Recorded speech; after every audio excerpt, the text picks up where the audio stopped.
In this episode, we're going to look at a reality of modern privacy work that surprises many beginners.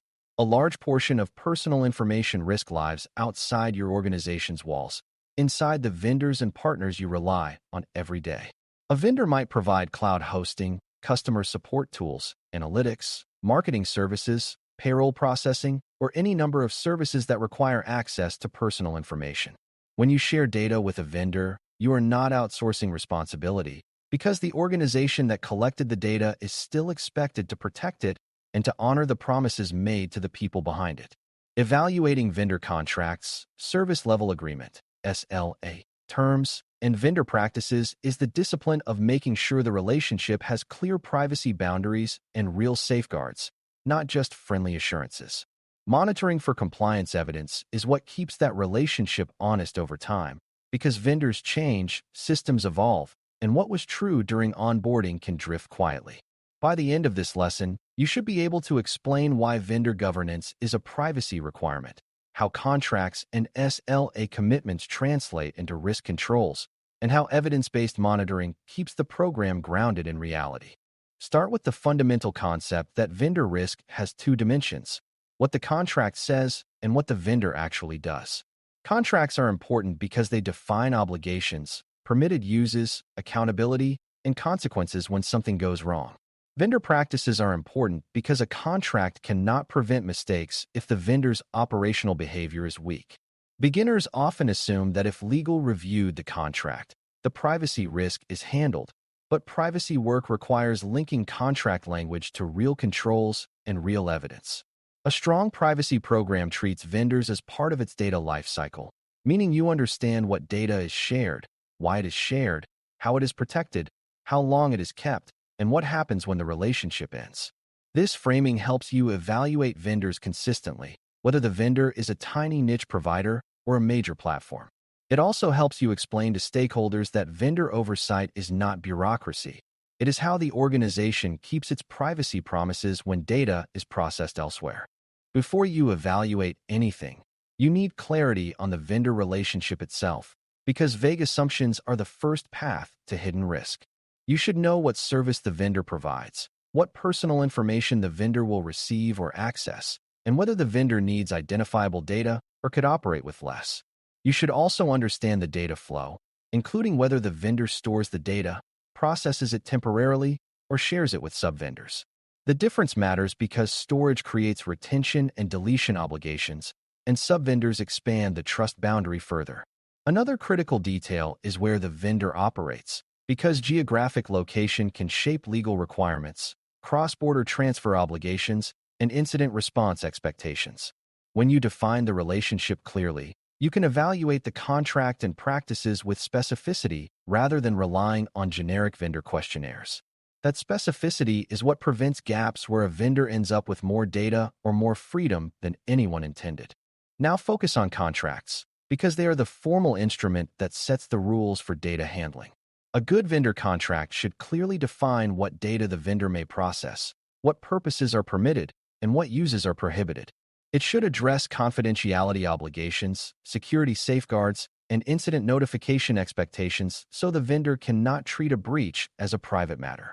It should also include terms about retention and deletion, including how data is returned or destroyed when the service ends. Another key area is assistance with individual rights requests, because if a person asks for deletion or access, the organization may need the vendor's help to fulfill that request. Contracts should also clarify audit and evidence expectations, because without the ability to obtain evidence, monitoring becomes guesswork. For beginners, the important idea is that contract terms are controls, because they reduce risk by restricting behavior and requiring certain safeguards, but they must be written clearly enough that the vendor can follow them and the organization can enforce them. Service-level commitments add another layer, because privacy outcomes often depend on timing, reliability, and response, not only on legal language. An SLA typically defines performance measures like uptime, support response time, and service availability, but for privacy, timing commitments matter for incident response and operational support. For example, if a vendor takes weeks to respond to a deletion request, the organization may fail to meet its obligations and may frustrate the data subject. If a vendor takes too long to notify the organization about a security incident, the organization may miss regulatory deadlines and lose the chance to contain harm early. SLA terms can also matter for system integrity and availability, because prolonged outages can lead teams to create emergency workarounds that involve exporting data or bypassing normal controls. Evaluating SLA terms through a privacy lens means asking whether the vendor can support the organization's privacy procedures in real time, especially when the organization is under stress. The best privacy programs treat operational performance as part of privacy protection because reliability and responsiveness influence how data is handled. A critical contract and SLA topic for privacy is the boundary around subvendors and onward sharing. Vendors often rely on other providers, and the organization may not realize how many parties are involved. Good agreements define whether subvendors are allowed, what approval is required, and what transparency is provided about subvendor identities and locations. They also define whether the vendor can change subvendors without notice, which can create sudden changes in risk and legal obligations. Another important concept is whether the vendor is allowed to use data for its own purposes, such as product improvement or analytics, and whether those purposes are limited and clearly described. Broad rights for the vendor to use data can conflict with the organization's promises and with data subject expectations, even if the vendor claims it is standard. Evaluating these terms is about protecting purpose limitation and preventing surprise, because people generally expect their data to be used for the service they requested, not for unrelated vendor goals. When these boundaries are unclear, privacy reality becomes unpredictable, and unpredictable privacy is difficult to defend.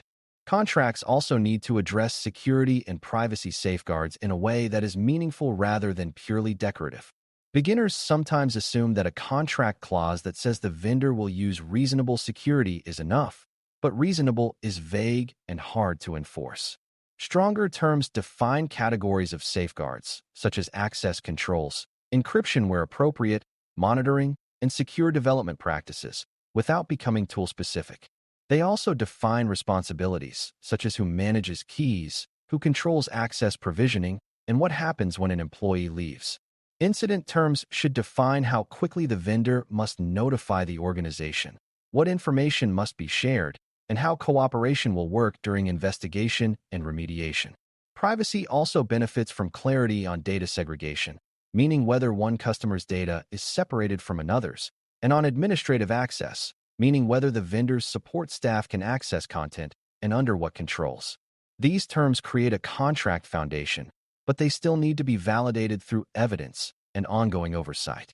Now shift from contract review to evaluating vendor practices, because paper commitments can be undermined by weak operations.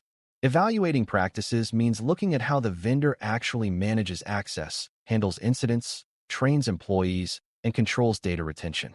It also means understanding whether the vendor has consistent processes for changes, because changes can introduce new data flows, new features, and new risks.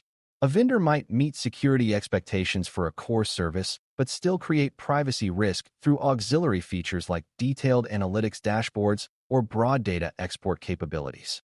Another practice area is how the vendor supports customer requests, such as deletion or export, because weak support creates operational friction that can lead to missed obligations.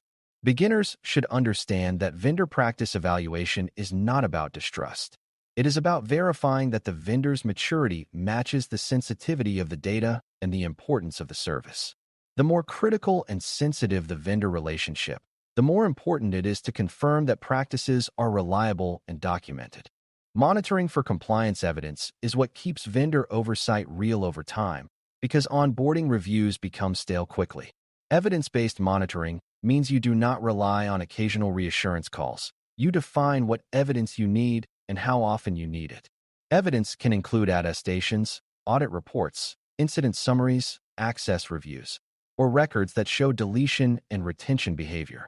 The key privacy idea is that evidence should map to the risks and obligations in the contract and to the ways the vendor actually processes data. For example, if the contract limits use to specific purposes, monitoring might focus on whether any new features expand data use. If the contract requires quick incident notification, Monitoring might include reviewing incident history and response timelines. If the relationship relies on deletion support, monitoring might include periodic confirmation that deletion requests can be fulfilled as promised. This is how monitoring becomes a control rather than a paperwork exercise. A repeatable monitoring approach also needs triggers, because you cannot monitor everything constantly, and you need a way to know when additional scrutiny is required.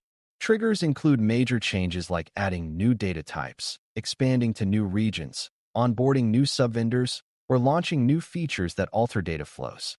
Triggers also include warning signs like repeated service incidents, delayed responses to support requests, unexplained access patterns, or customer complaints related to privacy. Monitoring should also consider termination scenarios, because the end of a vendor relationship is a high-risk moment when data must be returned or destroyed and access must be removed. A privacy program that monitors only during stable periods can fail when change arrives, which is exactly when risk spikes. By building triggers into governance, the organization makes monitoring responsive and risk-based rather than purely scheduled. This is what keeps oversight realistic and sustainable. Vendor oversight also involves practical collaboration inside the organization because privacy cannot evaluate vendors alone. Procurement teams negotiate terms, legal teams review language, security teams assess technical safeguards, and operational teams depend on the service's performance. A privacy professional often acts as the translator, ensuring that privacy requirements are included, that obligations align with the organization's promises to data subjects, and that monitoring expectations are defined. This collaboration matters because vendors are often chosen based on price and functionality, and privacy requirements can be treated as afterthoughts unless they are integrated into the selection process. For beginners, it is important to see vendor evaluation as part of the data lifecycle and as part of the organization's accountability to individuals. When the organization shares data, it must still be able to explain what happens and why it is safe and fair. Vendor oversight provides the structure that makes that explanation credible. As we close, remember that Task 9 is about managing one of the most common privacy risk realities. Personal information often flows to vendors, and the organization is still responsible for protecting it and honoring its commitments. Evaluating vendor contracts means confirming that permitted purposes, safeguards, incident obligations, retention and deletion expectations, and subvendor boundaries are clear and enforceable. Evaluating SLA terms means confirming the vendor can support privacy-relevant timing and operational requirements, especially for incidents and rights requests. Evaluating vendor practices means verifying that real operations match the contract, including access controls, change management, training, and response capability. Monitoring for compliance evidence keeps the relationship honest over time, using evidence and triggers so oversight adapts as vendors and services change. When you can do this work well, you help the organization reduce hidden risk, prevent surprise, and maintain trust, even when personal information travels beyond the organization's direct control. Thanks for listening. For more audio courses, daily newsletters, and more, please visit baremetalcyber.com.